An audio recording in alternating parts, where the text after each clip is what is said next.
Наместо абсолвентска екскурзија 12 денови низ европските метрополи, околу 500 абсолвенти од земјава ќе останат и без најлудото патување и без веќе уплатените пари.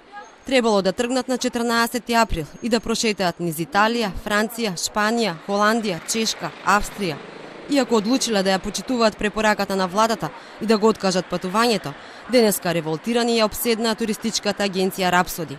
Велат, иако се откажуваат 30 денови пред тргнување, агенцијата сака да им задржи по 10.000 денари, иако според договорот требало само 5% или по 1.500 денари. Се прават со тоа што дека немаат моментално пари и овој член под број 6 дека не важи, дека право за патникот за откажување не е можно и дека ќе се задржат трошоците кои што се уплатени, 10.000 денари. Од агенцијата велат дека платиле над 80.000 евра за резервација на хотелите во период кога немаше опасност од коронавирусот во Европа и сега немаат пари за да им ги вратат на студентите. Бараат помош од државата и трпение од студентите.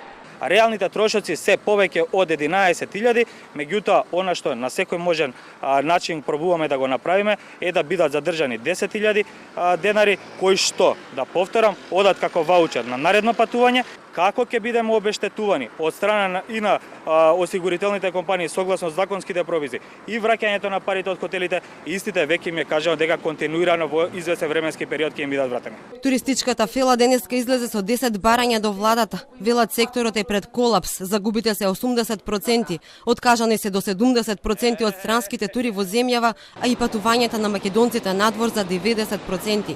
Бараат итни мерки за да не банкротираат.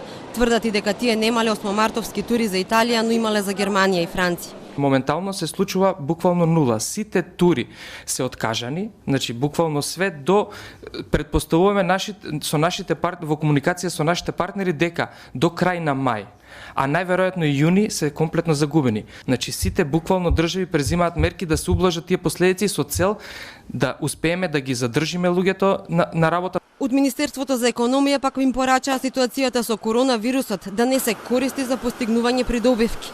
Велат свесни се дека туристичкото стопанство има сериозни последици, но и другите гранки во економијата се на удар. Од ресорот ги упатија да достават конкретни пресметки за штетите.